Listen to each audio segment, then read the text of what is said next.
conocen uno de los primeros universos de fantasía de la historia de la literatura, que además fue inspiración directa para autores como Stephen King.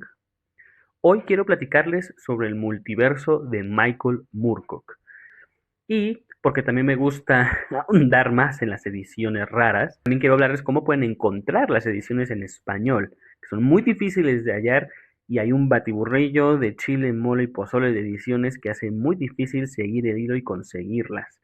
Así que esto va a ser mitad explicación y mitad una guía de ediciones del multiverso. Empecemos.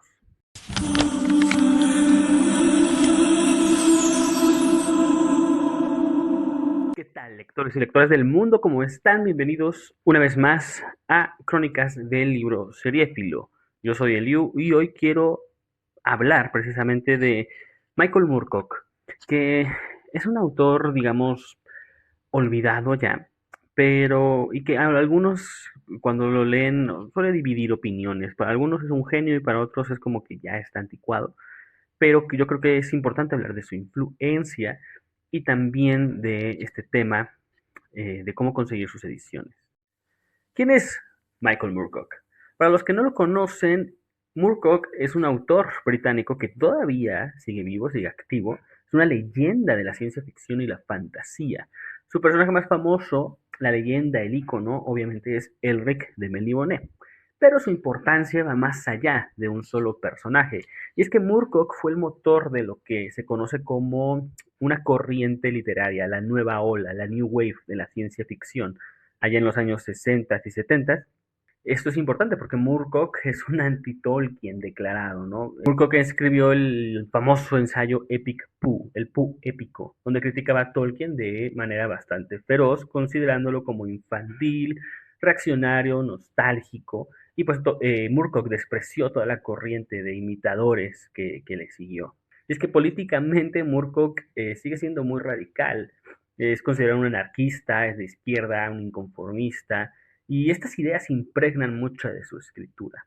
La gran apuesta ideológica de Michael Moorcock, lo que lo diferenció de prácticamente todos los que escribían en su época, es precisamente que él abandona radicalmente la clásica dicotomía del bien contra el mal y en su lugar propone algo interesante, la ley contra el caos.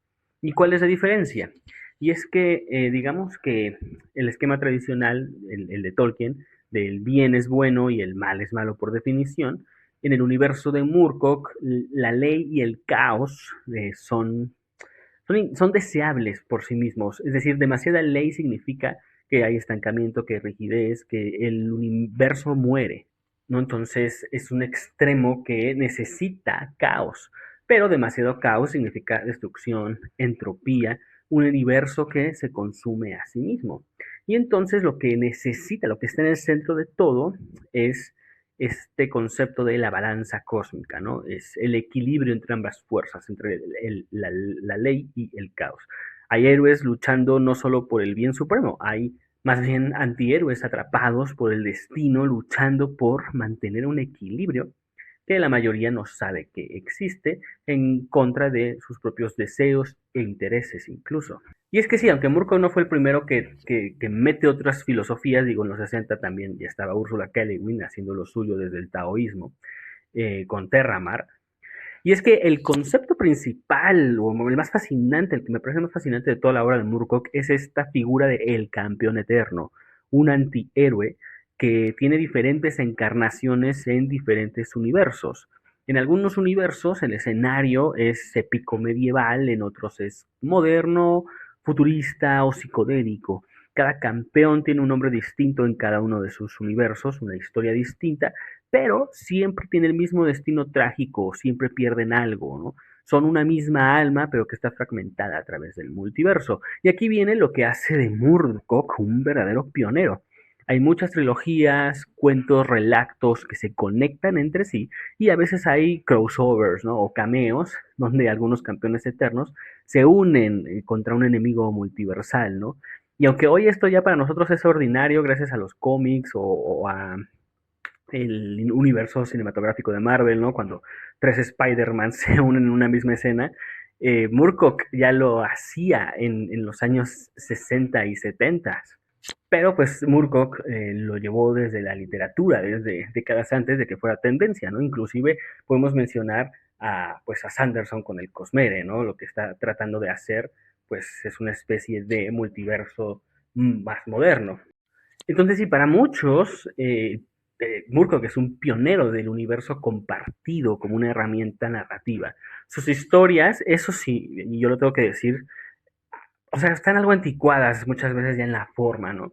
Pero su escritura es ágil, es directa, es muy concreta, muy entretenida. Pero Moorcock era más bien un sembrador de ideas, ¿no? Más que un estilista. Y autores posteriores pues retomarían estas semillas y la iban a desarrollar con mayor profundidad. Y como catalizador de ideas, pues su influencia es difícil de exagerar. Y esto me lleva a la siguiente sección de este video. Y son las ediciones en español que existen de el multiverso de... Esta es una especie de guía de supervivencia, ¿no? Para el coleccionista. Y esto es complicado, así que tomen nota. Así que bueno, primero, de Elric de Melibone existen 4 ediciones en español. La primera edición que salió jamás de Elric es la de Martínez Roca en la colección, la legendaria colección Fantasy. Ellos publicaron los 8 volúmenes, las 8 novelas. Edasa publicó 2 versiones. La primera es una edición en pasta dura y son como recopilatorios. Fueron 4 tomos y cada uno traía 2 novelas, ¿no? Por ejemplo, esta la tengo aquí porque esta la conseguí en un fondo de cultura económica, o sea, fue súper random y estaba como en 100 pesos. Entonces, o sea, me la traje más por curiosidad que por otra cosa. Pero la verdad es que está bastante bien, está muy bonita. Este es el segundo tomo y trae las novelas 3 y 4. Y luego sacaron una edición en su sello como de bolsillo, creo que se llamaba Pocket. Ajá, Pocket Edasa. Y sacaron también las 8 novelas por separado, ¿no? En un formatito más compacto. Y estas suelen ser un poquito más sencillas de encontrar. Yo tuve algunas. Y también en el Fondo de Cultura Económica tiene el quinto nada más, el quinto libro, la quinta novela. Tenía varios ejemplares en 50 pesos. Entonces, pero de ahí en fuera, pues no, es de estarle buscando. Y la última edición, y para mí pues es la mejor, porque es recopilatoria del Círculo de Lectores, que son estos 2 volúmenes que pues traen 4 novelas el primer tomo y las últimas 4 el segundo tomo.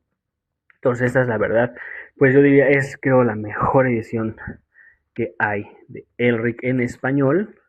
Y esta sí es más sencilla de conseguir, sobre todo los que viven en España. Y pues yo justo, ¿no? O sea, todas las ediciones que aquí prácticamente todas las traje de España, ¿no?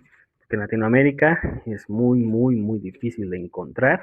El campeón eterno, el ciclo de Erecose. Estas son 3 novelas que tenemos en español, pero la situación editorial es particular. Primero, Martínez Roca publicó la primera novela, El Campeón Eterno, en su colección Fantasy, pero las novelas 2 y 3 las sacó juntas en su otra colección, la de Gran Fantasy, que se llama Crónicas del Campeón Eterno. Hay una versión en pasta blanda y una en pasta dura.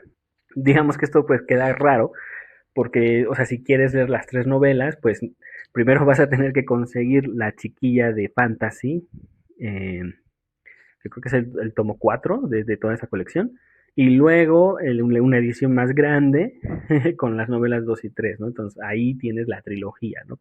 Y de nuevo, Círculo de Lectores, me encanta esta editorial, qué pena que murió, porque hacía cosas excelentes en fantasía y ciencia ficción. Y pues sí, es la única edición que tenemos del Campeón Eterno, las 3 novelas en un volumen recopilatorio. Ahora, Dorian Hockmon tiene una tetralogía inicial y una trilogía que le continúa. La tetralogía inicial también se le conoce como el Bastón Rúnico. De esta hay 2 ediciones, la de Gran Fantasy de Martínez Roca, en pasta blanda o tapadura, que son las 4 novelas en uno, y esta de El Círculo de Lectores también. las 4 novelas de El Bastón Rúnico, de todo el ciclo, ¿no? De las crónicas de Dorian Hawkmoon. Y la trilogía que le continúa es Las Crónicas del Castillo de Brass, y de esta solo existe la edición de Gran Fantasy de Martínez Roca. Y es súper cara cuando llega a salir incluso en el mercado español. O sea, la suelen vender, yo la he visto en 40 o 60 euros. O sea, es una locura. Y ahora, respecto a Corum, Corum tiene dos trilogías, el ciclo de Corum, y el desorden editorial con Corum es mayúsculo porque las editoriales, hubo dos editoriales que le pusieron el mismo subtítulo a cada trilogía de Corum, pero sin diferenciar que una es la continuación de la anterior. La primera editorial que sacó Corum, la primera trilogía se llama La Trilogía de las Espadas. Son estas tres que les dejo acá, que editó Miraguano Ediciones.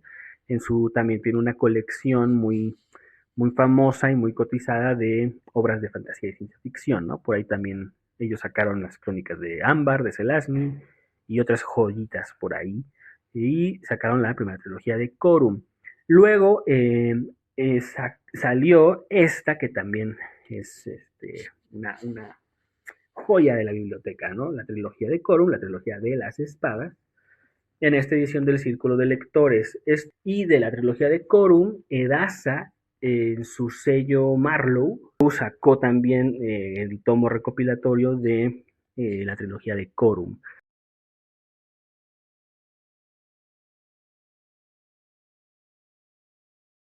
Marlowe también quiso sacar más cosas del multiverso. De hecho, publicaron el primer libro de las crónicas de Dorian Hawkmoon, La Joya en la Frente, como que querían sacar cada uno por separado, porque de Dorian Hawkmoon no hay ediciones en español por separado, solo están los recopilatorios. Y ahora, de la trilogía que continúa Corum, que se le conoce en inglés, creo es, bueno, se traduce como La Mano de Plata, algo así, ¿no? Que son estas tres.